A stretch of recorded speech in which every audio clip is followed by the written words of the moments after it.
মা বাবা এমন এক সম্পদ, মা বাবা সন্তান কি জি ভালোবাসে, নিঃস্বার্থে ভালোবাসে।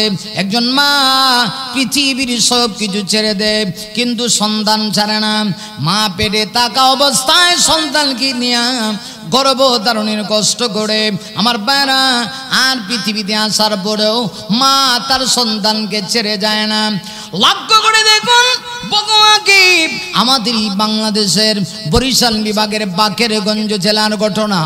মা বাবা তার একমাত্র সন্তান, এই মা বাবার একমাত্র আল্লাহ একটা ছেলে সন্তান দিয়েছে। সন্তানের নাম হলো আব্দুল করিম। আমার বাইরা, বাবা মা সিদ্ধান্ত নিয়েছে যে কোনোভাবে হোক এই সন্তানকে স্টাবলিশ করতে হবে, সন্তানকে প্রতিষ্ঠিত করতে হবে।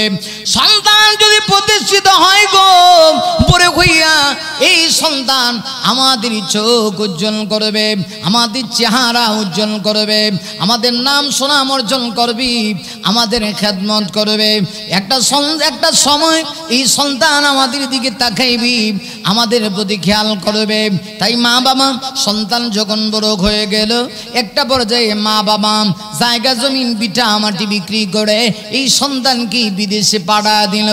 ভাইরা লক্ষ্য করে দেখুন, ওই সন্তান বিদেশে গিয়া যখন এস্টাবলিশ হয়ে গেল, ভালো একটা জব পেয়ে গেছে কোম্পানির মধ্যে, তখন আর তার মা বাবার কথা স্মরণ নেই। সুন্দরী মেয়েদের কবলে পইরা এই সন্তান তার মা বাবাকে এখন ভুলতে শুরু করছে। ভাইরা আমার, শেষ পর্যন্ত প্রবাসী জীবনে থাকা অবস্থায় এই সন্তানের একটা মেয়ের সাথে সম্পর্ক হয়েছে। ওই মেয়েটার বাড়ি আবার বাংলাদেশে। এই ছেলেটা মাঝে মধ্যেই বাংলাদেশে আসে, কিন্তু মা বাবার সঙ্গে সাক্ষাৎ করে না। বাইরে লক্ষ্য করে দেখুন সন্তান কত নিষ্ঠুর। মা বাবা এত কষ্ট করে তার সন্তানকে বিদেশ পাঠাইলো, আজকে বিদেশে গিয়া কোম্পানিতে চাকরি করে বিশাল টাকা কামাই করে দেশে আসে। তার বউকে নিয়ে দেশে আসে, ওই মেয়ের চক্করে পইরা কবলে পড়া বিবাহ করিয়া দেশে আসে গো। মাঝে মধ্যেই দেশে আসে, শ্বশুর বাড়িতে যায় টাকা পয়সা খরচ করে, কিন্তু মা বাবা জানে না। মা বাবা অপেক্ষা করে সন্তান বিদেশে গিয়েছে গো, সন্তান আমাদেরকে ফোন দিবে, কিন্তু না, শেষ পর্যন্ত সন্তান আর তার মা বাবার খোঁজ খবর নেয় না। আমার মেয়ের একদিনের ঘটনা এবার একটু লক্ষ্য করে দেখুন। এই সন্তান হঠাৎ করে একবার আল্লাহর ঘর কাবা শরীফ তাওয়াফ করতে গিয়েছে। আমার বাইরা, কাবা শরীফ যখন তাওয়াফ করতে গেছে, এমনিতেই দেখে মিশরের একজন লোক কাবা শরীফ তাওয়াফ করতেছি, আর তার গাড়ির মধ্যে তার বৃদ্ধ মাকে নিয়ে আল্লাহর ঘর কাবা শরীফ তাওয়াফ করতে আছে। মাকে গাড়ির মধ্যে নিয়ে সন্তান মাকে গাড়ির মধ্যে বসাইয়া কাবা ঘর তাওয়াফ করে আল্লাহর ঘরের সামনে গিয়া আমার ভাইয়েরা তালবিয়া পাঠ করতে আছে। লাব্বাইক আল্লাহুম্মা লাব্বাইক, লাব্বাইক লা শারীকা লাকা লাব্বাইক, ইন্নাল হামদা ওয়ান নি'মাতা লাকা ওয়াল মুলক লা শারীকা লাকা লাব্বাইক। আমার ভাইয়েরা, যখন ওই মিশরের ওই ছেলেটা তার মাকে কাজে নিয়ে কাবা শরীফ তাওয়াফ করে আর তালবিয়া পাঠ করে, এই সন্তানি দৃশ্য দেখে গো সন্তানের মনটা নরম হয়ে গেছে, অন্তরটা মবের মতো নরম হয়ে গেছে। সুদীর্ঘ 10 বছর হয়ে গেছে মা বাবার সঙ্গে সাক্ষাৎ নেই। ওই দিকটা মা বাবা সন্তানের খোঁজ খবর না পায়া, মা সন্তানের বেদনায়, সন্তানের চিন্তায় মা দুঃখিনী, কান্না করতে করতে চোখ অন্ধ হয়ে গেছে। 10 বছর হয়ে গেল, সন্তান কেন আসে না? বাবাকে মাঝে মধ্যে এদিক সেদিক পাঠায়া দে, এই দোকানে ওই দোকানে গিয়া বাবা জিজ্ঞাসা করে তোমাদের কাহারো কাছে আমার সন্তানের খোঁজ খবর আছেনি? কেউ বলে, কেউ এই কথা বলে না খোঁজ খবর আছে, সবাই বলে না না না, আমাদের কাছে তোমার সন্তানের খোঁজ খবর নেই, আমরা পাইলে তো তোমাকে বলতাম। 10টা বছর চলে গেছে, বৃদ্ধ বাবা শেষ পর্যন্ত বার্ধক্য উপনীত হইয়া অসুস্থ জনিত কারণে গো বাবা শেষ পর্যন্ত দুনিয়া থেকে বিদায় নিয়েছে। ইহজগতের সফর শেষ করে পরজগতের সফরে পাড়ি দিয়েছে। ওই সন্তান কাবা চত্বরে ওই মিশরীর ওই ছেলেকে মা, ওই ছেলে যে মাকে নিয়ে কাঁধে নিয়ে যে কাবা তাওয়াফ করতেছি দৃশ্য দেখি মুহূর্তের ভিতরে ছেলের অন্তরটা নরম হয়ে গেছে। ছেলের অন্তর নরম হয়ে গেছে। ছেলে চিন্তা করে হায় হায় আমার মা বাবা না জানি কি অবস্থায় আছে। ঠিক সেই মুহূর্তে একজন আলেম, সিলেটের হবিগঞ্জ জেলায় বাড়ি, বাইরে ওই আলেম কি বলতেছে, হুজুর আজকে 10টা বছর হয়ে গেছে আমি বিদেশে এসেছি, আমি নতুন একজন স্ত্রী গ্রহণ করেছি, আমি বিবাহিত, আমি আমার স্ত্রীকে নিয়ে সুন্দর সংসার চলতে আছে। মাঝে মধ্যে দেশে যাই কিন্তু আমার মা বাবার সঙ্গে সাক্ষাৎ দিই না। হুজুর আমি কি করব? এই যে মিশরের ছেলেটা তার মাকে নিয়ে গাড়ি মাকে বসাইয়া এই সন্তান কত সুন্দর করে আল্লাহর ঘর তাওয়াফ করতেছে, আমি দৃশ্য দেখে আমার মনকে বুঝাইতে পারতেছি না। দেখবেন যে সন্তান তার মা বাবা কি খুশি করে না, ওই সন্তানের জীবনে শান্তি নাই গো। কোটি টাকা থাকলেও শান্তি নাই। যদি কোটি কোটি টাকার মালিক হয়, মা বাবার সঙ্গে যদি খারাপ আচরণ করে, এই সন্তানের কলিজায় কখনো শান্তি থাকে না। না, অপর দিক দিয়ে আরেকটা সন্তান এত টাকা পয়সা কামায় না গো, কিন্তু মা বাবাকে দেখে আমার ভাইয়েরা মা বাবার খোঁজ খবর নেই, মা বাবার হক হুকুকগুলি আদায় করে। এমন সন্তান কম টাকা কামাইলেও অন্তরের মধ্যে একটা প্রশান্তি অনুধাবন করে। ভাইরা আমার, এমনিতেই তো আল্লাহ নবীজি এমনি বলেন নাই, এমনি কি নবীজি বলেছেন নাকি? রাদার রাব্বি ফি রাদাল ওয়ালিদ ওয়া সাখাতুন রাব্বি ফি সাখাতিল ওয়ালিদ। আল্লাহ নবী বলেন ওই সন্তানের উপরে স্বয়ং আল্লাহ সন্তুষ্ট। আমার ভাইরা আমার আল্লাহ ওই সন্তানের উপরে সন্তুষ্ট, যেই সন্তানের উপরে তার মা বাবা সন্তুষ্ট, ওই সন্তানের উপরে আল্লাহ সন্তুষ্ট, যেই সন্তানের উপরে মা বাবা সন্তুষ্ট। এই জন্যে আল্লাহর সন্তুষ্টি মা বাবার সন্তুষ্টির উপরে নির্ভর করে। আমার বাইরে লক্ষ্য করে দেখুন, অনেক সন্তান আছে কোটি কোটি টাকা কামায় গো, আল্লাহ তার প্রতি খুশি না, কারণ সে তার মা বাবার প্রতি হক হুকুক আদায় করে না, মা বাবার সঙ্গে সুন্দর আচরণ করে না। এই জন্যে তার অন্তরে প্রশান্তি নাই, শান্তি নেই। ভাইরা লক্ষ্য করে দেখুন, ওই ছেলে ডেকে ডেকে বলেন, হুজুর আমার এই জীবনে ঘটনা, আজকে 10 বছর হয়ে গেছে মা বাবার খবর আমি নিচ্ছি না। আমি তো আজকে মা বাবাকে ভুলে গেছি, আমার অন্তরটা পাথরের মতো শক্ত হয়ে গেছে। কাবা শরীফ আমি তাওয়াফ করতেছি, মনে অশান্তি, মনে অশান্তি, আমি কি করব? হুজুর বললেন ঠিক আছে তুমি চলে যাও, আর তোমাকে এই মুহূর্তে কাবা তাওয়াফ করা লাগবে না, তুমি এই মুহূর্তে তোমার দেশে যাও, গিয়া মা বাবার খোঁজ খবর নাও।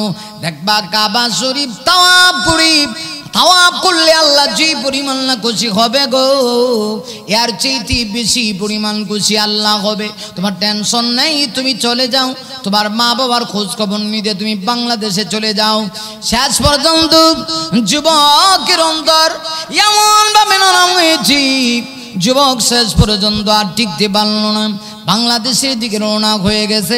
এসে সে বরিশালের বাকেরগঞ্জ এলাকায় তার বাড়ি, বাড়ির দিকে যখন রওনা করেছে 10 বছর হয়ে গেল, 10 বছরের ভিতরে এলাকায় আসে নেই। রাস্তাঘাটের তুমুল পরিবর্তন, নিজের গ্রামটাও দেখা যায় অনেকটা পরিবর্তন হয়ে গেছে। এলাকায় প্রবেশ করে শেষ পর্যন্ত এলাকায় রাস্তার মাঝখানে 2-1টা দোকান ছিল, এই দোকানগুলিও পাচ্ছে না। গ্রামের ভিতরে গিয়ে দেখে একটা দোকান, ওই দোকানের মধ্যে একজন মুরব্বী লোক বসা আছে। জিজ্ঞাসা করে, চাচা গো আপনি কি আমাকে চিনেন? কয় না তো বাবা, তোমাকে চিনি না। আমাকে চিনেন না? আমার নাম যে আব্দুল করিম, আমি তো এলাকার সন্তান, আমার বাবার নাম আব্দুল সত্তার। কয় হায় হায়, তুমি বুঝি আব্দুল সত্তারের সন্তান? তাহলে কি হয়েছে? তুমি তো এক বড় হতভাগ্য সন্তান। 10টা বছর হয়েছে তোমার মা বাবা তোমাকে অনেক কষ্ট করে জায়গা জমিন বিক্রি করে তোমাকে প্রবাসে পাঠাইলো। হ্যাঁ সন্তান, 10 বছর হয়ে গেল তোমার মা বাবা তোমাকে অনেক কষ্ট করে জায়গা জমিন বিক্রি করে তোমাকে প্রবাসে বাড়াইছে, অথচ তুমি তোমার সেই মা বাবার কথা ভুলে গেছো। একটা বার কি তোমার মা বাবার কথা স্মরণ হয় নাই? এবার ছেলে জিজ্ঞাসা করে, চাচা গো, যুবক ছেলে জিজ্ঞাসা করে, ও চাচা আমি জানতে চাই আমার মা বাবার অবস্থা কি, মা বাবা বেঁচে আছে কিনা? এমনিতেই মুরব্বী লোকটা চোখের পানি ছেড়ে দিয়ে হাউমাউ করে কেঁদে উঠছে। চাচা গো, আপনি কান্দেন কেন, কি হয়েছে? আরে যুবক, কানবো না কেন? তুমি কি তোমার মা বাবার কথা একটু স্মরণ রেখেছ? 10 বছর আগে দেশ ছেড়েছ, তোমার বাবা কিছুদিন আগে ইন্তেকাল করেছে। মাঝে মধ্যে দেখতাম তোমার বাবা তোমার জন্য পাগলের মতো হয়ে যাইত। মাঝে মধ্যে রাত্রিবেলা লাঠি দিয়ে ভোর করে তোমার বাবা আমার দোকানের সামনে দিয়া ঘোরাফেরা করতো আর জিজ্ঞাসা করতো, এই মিয়া আমার সন্তানের কোনো খবর পাইছনি? আমার সন্তানের কোনো খোঁজ মিলছেনি? কত মানুষ বিদেশে যায়, আমার সন্তান রে কি তারা তালাশ করে পায় না? এই চিন্তা করে করি তোমার বাবা অসুস্থ হইয়া 10 বছর পর্যন্ত তোমার বাবা অসুস্থতার মধ্যে জীবন যাপন করেছে। শেষ পর্যন্ত তোমার বাবা আর দুনিয়াতে বাঁচল না। 10 বছর পরে এই তো অল্প কিছুদিন হইল তোমার বাবা দুনিয়া ছেড়ে চলে গেছে। হাউমাউ করে যুবক ছেলে কান্না শুরু করছে।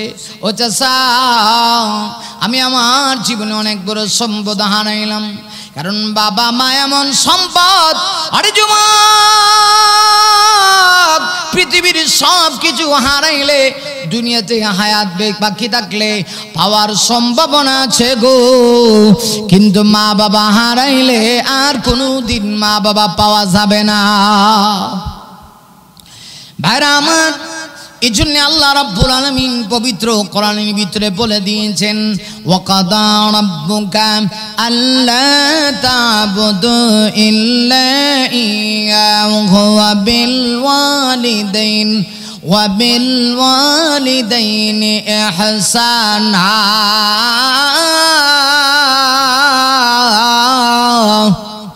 আল্লাহ রাব্বুল আলামিন বলেন, নবী গো, অগনবীজি, আমি রবের পক্ষ থেকে চূড়ান্ত ফয়সালা।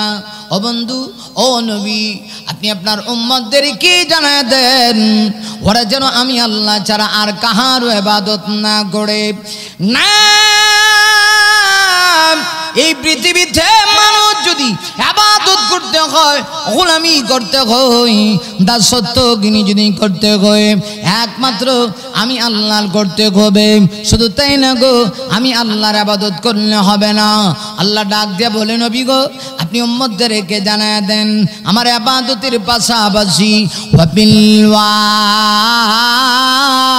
ওয়ালিদাইনি ইহসানা, আমার ইবাদতের পাশাপাশি দুনিয়ার প্রত্যেকটা বান্দা বান্দি যেন তার মা বাবার খেদমত করে, মা বাবার হক আদায় করে, মা বাবার প্রতি ইহসান করে। আরে যুবক শোনো, পৃথিবীর সব কিছু হারাইলে, একবার হারাইলে আরেকবার পেতে পারো, কিন্তু মা বাবাকে হারাইলে আর পাওয়া যাবে না। এবার ওই যুবক সন্তান চোখের পানি ছেড়ে দিয়ে কান্দে আর কয়ে, চাচা গো, তাহলে আমি আর আমার বাবাকে দেখতে পারবো না গো, আমার বাবাকে কোথায় দাফন করা হয়েছে? ওই দোকানদার মুরব্বি ডেকে ডেকে বলে, ওই যে গুরুস্থান দেখা যায়, ওই গুরুস্থানে তোমার বাবাকে দাফন করা হয়েছে। দৌড়ায় গেছে যুবক, গুরুস্থানের সামনে গিয়ে চোখের পানি ছেড়ে দিয়ে আল্লাহর কালাম পবিত্র কোরআন তেলাওয়াত শুরু করছে। 2টা হাত বাড়ায় দিয়ে যুবক কান্দে আর কয়, প্রভু গো, প্রভু, তুমি আমার মা বাবাকে তুমি মাফ করে দাও। আমি বাবা হারাইছি, আমার বাবা আমাকে কত কষ্ট করে মানুষ করতে চেষ্টা করেছে, জায়গা জমিন আমার বাবা বিক্রি করে দিয়েছি। প্রভু, আমার বাবা সব কিছু আমার জন্য হারাইলো, কিন্তু আমি আমার বাবাকে আজকে শেষবারের মতো একটা বারও দেখতে পারলাম না। আজকে 10টা বছর হয়েছে, আমার বাবার চেহারা দেখা আমার সম্ভব হইল না। এই চেহারা তো আর দেখতে পারবো না। আল্লাহ তুমি আমার বাবার রূহকে আমার প্রতি সন্তুষ্ট করে দাও।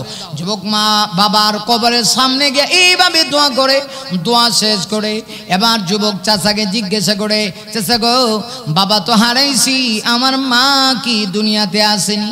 হাসি, কোথায় আসি?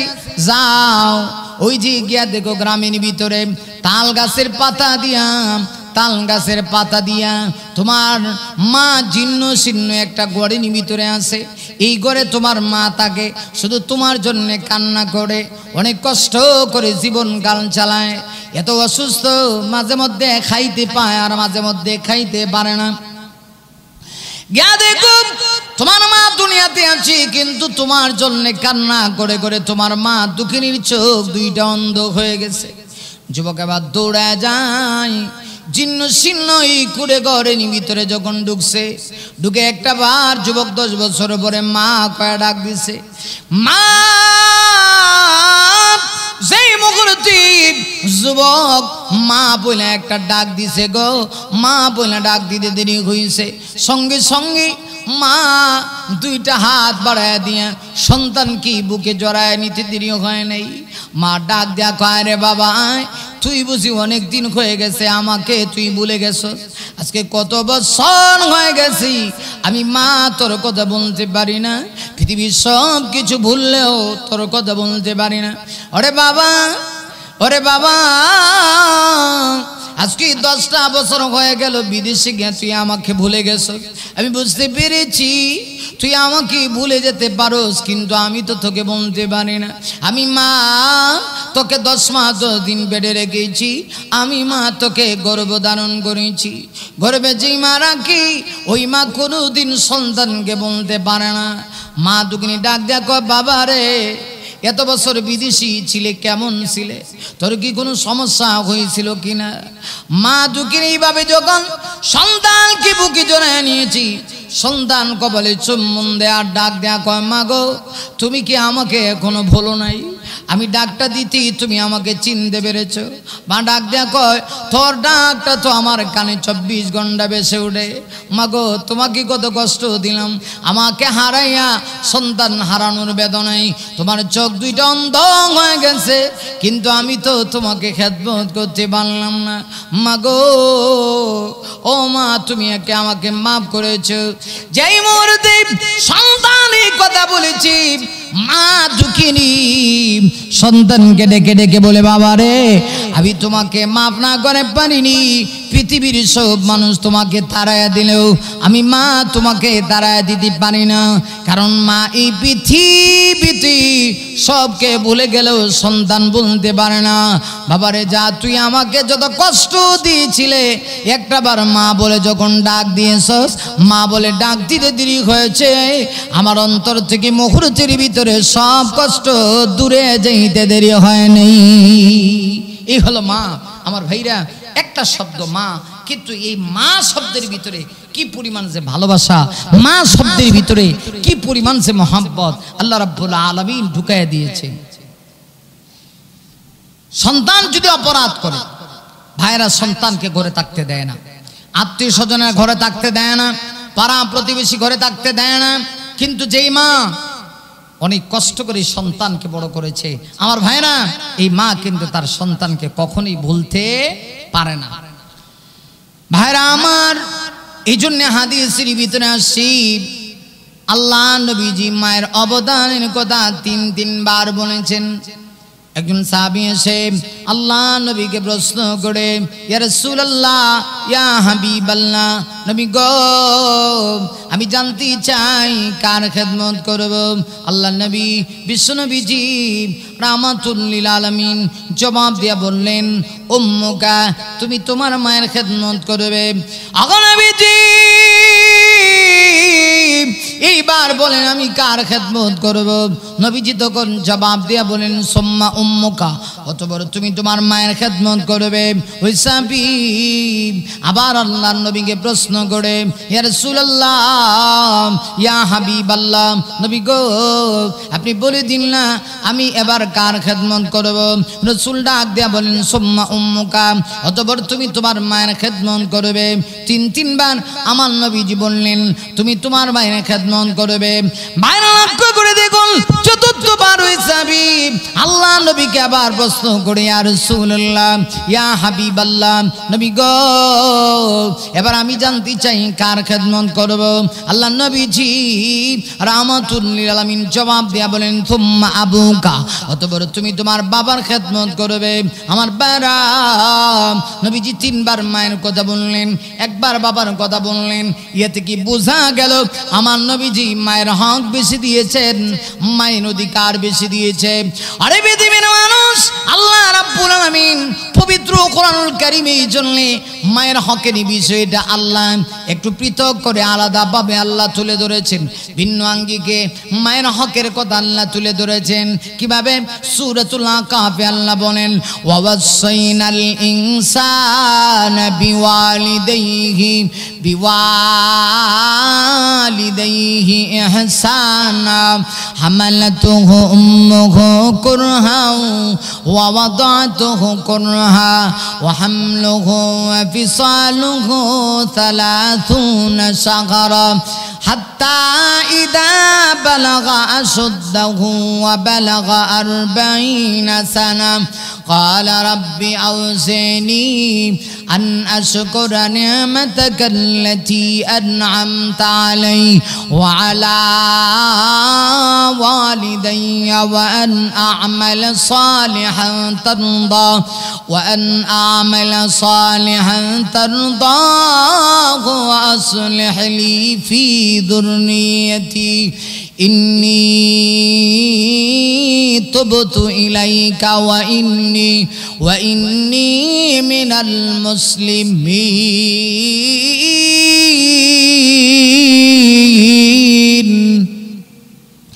বাইরামান আল্লাহ রাব্বুল আলামিন এই আয়াতের প্রথম অংশের ভিতরেই বলেছেন পৃথিবীর মানুষ ওয়াসাইনাল ইনসানা বিওয়ালিদাইহি ইহসানা, আমি আল্লাহ তোমাদেরকে আদেশ করছি তোমরা তোমাদের মা বাবার প্রতি ইহসান করবে।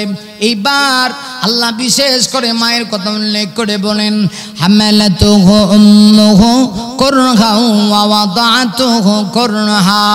আল্লাহ রাব্বুল আলামিন বলেন পৃথিবীর মানুষ, ও পৃথিবীর সন্তান শোনো, তুমি যখন তোমার মায়ের হামেলে ছিলে গো, তোমার মায়ের গর্ভে ছিলে, এই অবস্থায় তোমার মা কি কষ্টের বড় কষ্ট স্বীকার করে তোমাকে গর্ভ ধারণ করতে হয়েছে। এমনকি আল্লাহ বলেন ওয়া হামলুহু ওয়া ফিসালুহু 30 শাহরা, তুমি যখন তোমার মায়ের পেট থেকে পৃথিবীতে আসলে, আরে সন্তান পৃথিবীতে আসার বুড়ি তোমার মা তোমাকে দুধ চারাইতে গিয়া আল্লাহ রাব্বুল আলামিন বলেন 30 মাস লেগেছে। এখানে 30 মাস বলতে সন্তানের গর্ভধারণ এবং দুধ চারানোর সময়কে বোঝানো হয়েছে। একেবারে একটা সন্তান সর্বনিম্ন 6 মাসে পৃথিবীতে ভূমিষ্ঠ হয়। 6 মাস লাগে একটা সন্তান, 6 মাসের আগে সন্তান পৃথিবীতে ভূমিষ্ঠ হওয়ার কোনো সুযোগ নেই। 6 মাসেও অনেক সন্তান পৃথিবীতে ভূমিষ্ঠ হয়। ভাইরা আমার, এই জন্য দেখবেন 4 মাস হয়ে গেলে ডাক্তারের কাছে গিয়া আপনি যখন পরীক্ষা করবেন ডাক্তার বলতে পারবে না, কিছুই বলতে পারবে না, কারণ একটা সন্তান হইতেও তো সময় লাগে। 6 মাস হওয়ার পরে সন্তানের সব স্ট্রাকচার তৈরি হয়, বডি অঙ্গ প্রত্যঙ্গগুলি তৈরি হয়ে যায়। এই জন্য ভাইরা আমার মুফাসসিরিন কেরাম লিখেছেন সর্বনিম্ন একটা সন্তান অন্তত 6 মাস লাগে। 6 মাস আগে পৃথিবীতে কোনো সন্তান ভূমিষ্ঠ হয় না। আর একটা সন্তান যখন পৃথিবীতে ভূমিষ্ঠ হয়ে গেল গো, ভূমিষ্ঠ হওয়ার পরে ওই মা তার সন্তানকে 2 বছর দুধ পান করাবে। 1 বছরে 12 মাস, 2 বছরে 24 মাস, আর 6 আর 24 হলো 30 মাস। তাই আল্লাহ বলেন ওয়া হামলুহু ওয়া ফিসালুহু 30 শাহরা। আল্লাহ বলেন, ও পৃথিবীর সন্তানেরা, মায়ের সঙ্গে বিয়াদবি করো না। মা তোমাকে পেটে রাখতে গিয়া এবং দুধ চারেই থেকে 30 মাস অতিবাহিত হয়েছে। ভাইরা আমার, এই জন্য আসুন যে কথা বলছিলাম, এই যে মায়ের হক, মায়ের অধিকার একমাত্র ইসলাম দিয়েছে। ইসলাম দিয়েছে নারী জাতির অধিকার, নারী জাতির অধিকার, মায়ের জাতির অধিকার আমার ইসলাম যেভাবে দিয়েছে, এই পৃথিবীর কোন ধর্মে এমন ভাবে দেওয়া হয় নাই।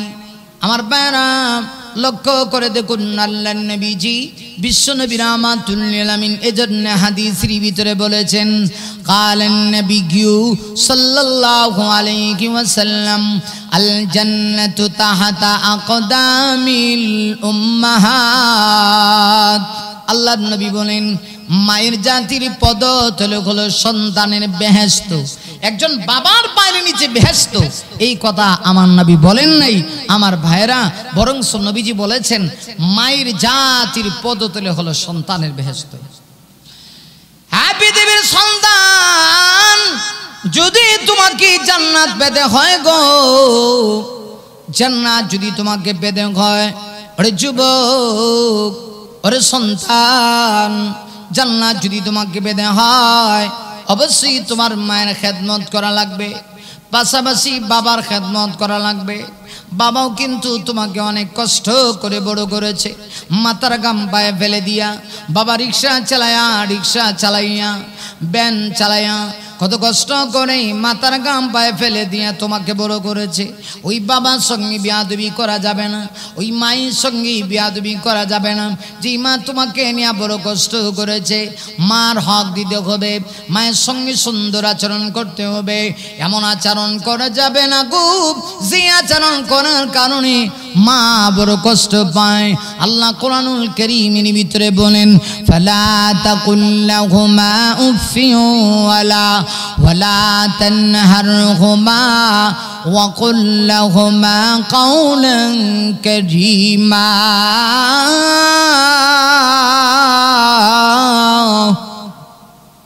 আল্লাহ বলেন, সাবধান, মা বাবার সঙ্গে এমন আচরণ করো না গো, যে আচরণের কারণে তোমার মা বাবা কষ্ট পেয়ে শব্দ উচ্চারণ করে।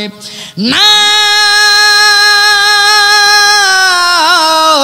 এমন কোনো আচরণ করা যাবে না যে আচরণ করার কারণে মা বাবা কষ্ট পেয়ে শব্দ উচ্চারণ করে ফেলে, অথবা এমন ভাবে তোমার মা বাবাকে চালাইতে গিয়া কখনো তুমি জবান দিয়া শব্দ উচ্চারণ করতে পারবে না।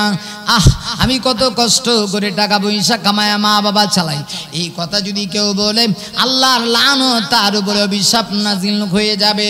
বরং মা বাবার সঙ্গে তুমি কেমন আচরণ করবি গো, আল্লাহ রাব্বুল আলামিন এই আয়াতে সূরা বানী ইসরাঈলের 30 নম্বর আয়াতের শেষ অংশের ভিতরে আল্লাহ বলেন, ওয়া কুল লাহুমা কাওলান কারীমা। আল্লাহ বলেন, হে নবী আপনি বলে দেন তারা যেন তাদের মা বাবার সঙ্গে কাউলে কারীম, সুন্দর কথা বলে, ভদ্রভাবে কথা বলে, মা বাবার সঙ্গে যেন সুন্দর আচরণ করে। মনে রাখবেন, মা বাবার সঙ্গে সুন্দর আচরণ করে মা বাবাকে যদি খুশি করতে পারেন, আল্লাহ আপনার প্রতি সন্তুষ্ট হয়ে যাবে। আমার ভাইরা, মা বাবার হক আমার নবীজি এত বেশি দিয়েছেন।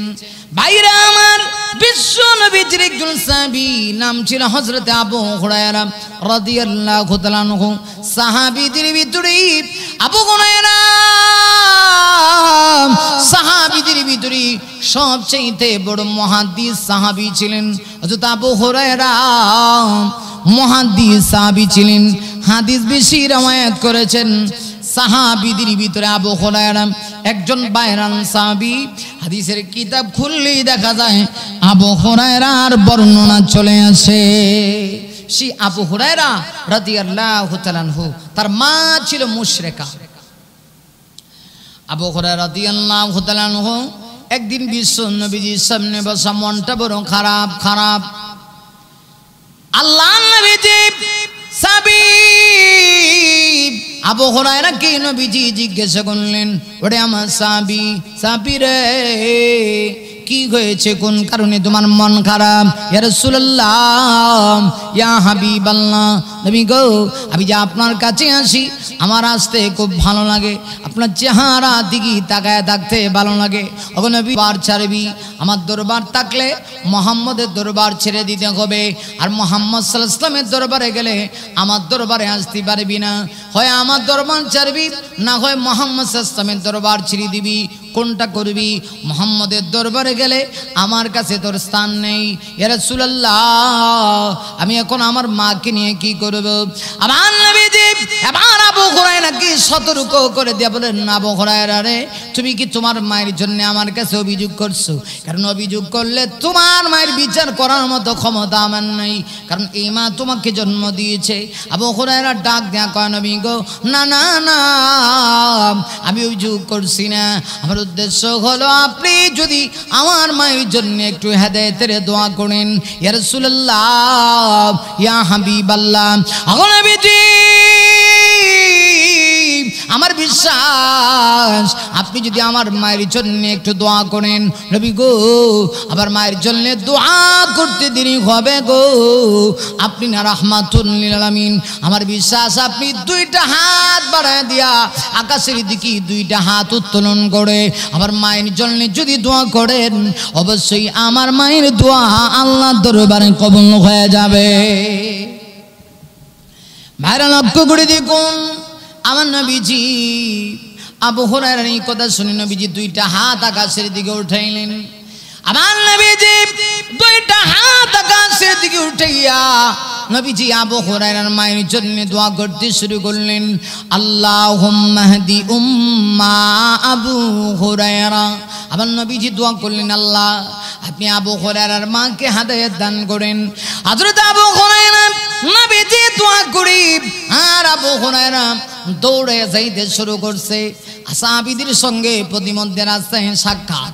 সাহাবীরা তাকায় দেখে আবু হুরায়রা তো শান্ত সৃষ্ট সাহাবী, ভদ্র সাহাবী। আবু হুরায়রা কোনো সময় এইভাবে দৌড়াদৌড়ি করে রাস্তায় দৌড়ায় বাড়িতে যায় না। আবু হুরায়রা কেন দৌড়ায়? একজন সাহাবী পাঞ্জাবির পিছন দিক থেকে টেনে ধরলেন।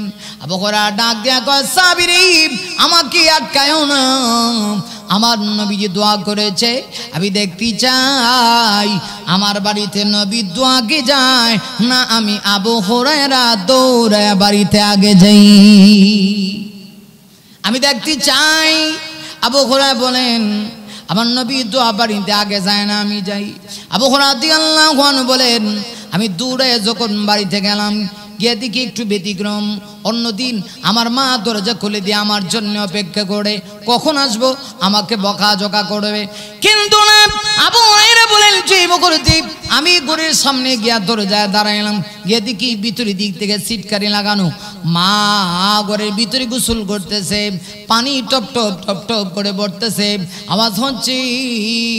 আবু হুরায়রা রাদিয়াল্লাহু আনহু বুঝতে পেরেছে আমার মা মনে হয় মায়ের আল্লাহর নবী যে দোয়া করেছে, আমার নবী দোয়া আমি বাড়িতে আসার আগে মনে হয় মায়ের কাছে পৌঁছে গিয়েছে। একটু পরে মা বুঝতে পেরেছি আবু হুরায়রা বাহিরে দাঁড়ায় আছে। মা নরম ভাষায় ডাক দেয়া, আবু হুরায়রা রে একটু দাঁড়াও, আমি সুন্দর করে পাক পবিত্র হয়ে আসি। অথচ আবু হুরায়রা বুঝতে পেরেছে আমার মার অন্তর নরম হয়ে গেছে, মায়ের অন্তরটা মোমের মতো নরম হয়ে গেছে। মা গোসল করেছে, দরজা খুলে আবু হুরায়রা কপালের মধ্যে চুম্বন দিয়ে ডাক দেয়া, আবু হুরায়রা রে চলো না তোমাদের নবী বিশ্ব নবীর দরবারে তুমি আমাকে নিয়ে যাও গো, আমি রাহমাতুল লিল আলামিনের দরবারে যেতে চাই। ওগো নবী ইয়া রাসূল, আমি রাহমাতুল লিল আলামিনের দরবারে যেতে চাই। আমার ভাইরা হযরত আবু হুরায়রা রাদিয়াল্লাহু আনহু ডাক দেয়া বলেন, মা ও মা আপনি নবীর দরবারে কেন যাবেন? আল্লাহর নবী বিশ্ব নবীর দরবারে আপনি কেন যাবেন? ভাইরা আমার এমনিতেই মা ডাক দেয়া বলতেছে, আবু হুরায়রা তুমি আজকে যাওয়ার পরে কেমন জানি আমার অন্তরটা পরিবর্তন হয়ে যাচ্ছে। আমি বুঝতে পেরেছি তোমার নবীকে আমি কথা দিয়ে অনেক কষ্ট দিয়ে ফেলেছি। মুহাম্মদ সাল্লাল্লাহু আলাইহি ওয়াসাল্লামের মতো আদর্শবান ব্যক্তি আমাদের মক্কাতে আর কেউ নেই, আমাকে নিয়ে যাও গো, তোমার নবীর কাছে আমি কালেমা পড়তে চাই। আবু হুরায়রা চোখের পানি ছেড়ে দিয়া ডাক দেয়া কয়, মা গো আমি বুঝতে পেরেছি আমার নবী যে আপনার জন্য হেদায়েতের দোয়া করেছি, দোয়া করতে দেরি হয়েছে।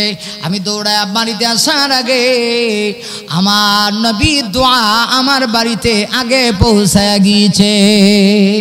ইয়া রাসূলুল্লাহ, আমার ভাইরা হযরত আবু হুরায়রা রাসূলের দরবারে গেলেন, মাকে নিয়ে বলতেছেন, ইয়া রাসূলুল্লাহ, ইয়া হাবিবাল্লাহ, এখন নবীজি আমার মাকে নিয়ে আসি। রাসূল বলেন, কেন?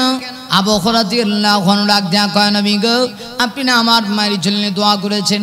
ও নবীজি, আমি বাড়িতে যাওয়ার আগে এই দোয়া আমার বাড়ি থেকে আগে পৌঁছায় গিয়েছে। রাসূল আবু হুরায়রার মাকে কালেমা পড়ে মুসলমান বানায় দিলেন। আমার ভাইরা, এই ঘটনা থেকে আপনার আমার জন্য শিক্ষা আছে। আর যুবক, এই ঘটনা থেকে আপনার আমার জন্য শিক্ষা আছে গো। শিক্ষাটা হলো এই, মায়ের অধিকার এত বেশি। হযরত আবু হুরায়রা নবীজির কাছে শুধুমাত্র বলেছিলেন, আমার মা আপনার কাছে আসলে বাধা দেয়। আল্লাহর রাসূল তখন বললেন, মায়ের নামে অভিযোগ করে লাভ নেই। এতে বোঝা গেল সন্তান মায়ের নামে কোনো অভিযোগ করতে পারে না। মা যদি খারাপ হয় মায়ের নামে অভিযোগ করা যাবে না, মায়ের জন্য হাদায়াতের দোয়া করতে হবে। মা যদি মুশরিকা হয়, কাফের হয়, মায়ের খেদমত করতে হবে, মায়ের সঙ্গে সুন্দর আচরণ করতে হবে। এজন্য ভাইরা আমার, আল্লাহ নবীজি মায়ের জাতির অধিকার দিয়েছেন। আর আল্লাহ রাব্বুল আলামিন মা বাবার হকের গুরুত্ব এত বেশি আল্লাহ কোরআন দিয়েছেন। যত জায়গায় আল্লাহ তার নিজের হকের কথা বলেছেন, সব জায়গায় আমার আল্লাহ পাশাপাশি মা বাবার হকের কথা বলেছেন।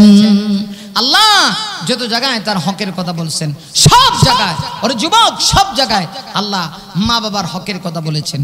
অথচ আমরা সেই মা বাবার দিকে খেয়াল করি না। নিজের স্ত্রীর কিচ্ছু লাগলে খেয়াল করি, তাকে অনেক কিছু দিই, দেন, কোনো সমস্যা নাই। আমার ভাইরা, আপনারা দিবেন, আমি দিতে নিষেধ করি না, কিন্তু মা বাবার একটু খোঁজখবর রাখতে হবে। বৃদ্ধ হয়ে গেলে মা বাবা ছোট ছোট বাচ্চাদের মতো হয়ে যায়, ওদের আচরণ হয় ছোট বাচ্চাদের মতো আচরণ। এই জন্য সেই মা বাবার প্রতি খেয়াল করতে হবে। আল্লাহ রাব্বুল আলামিন আমাদের প্রত্যেককে মা বাবার হক হুকুক আদায় করার তৌফিক দান করুন। আমিন। ওয়া আখিরু দাওয়ানা আলহামদুলিল্লাহি রাব্বিল আলামিন।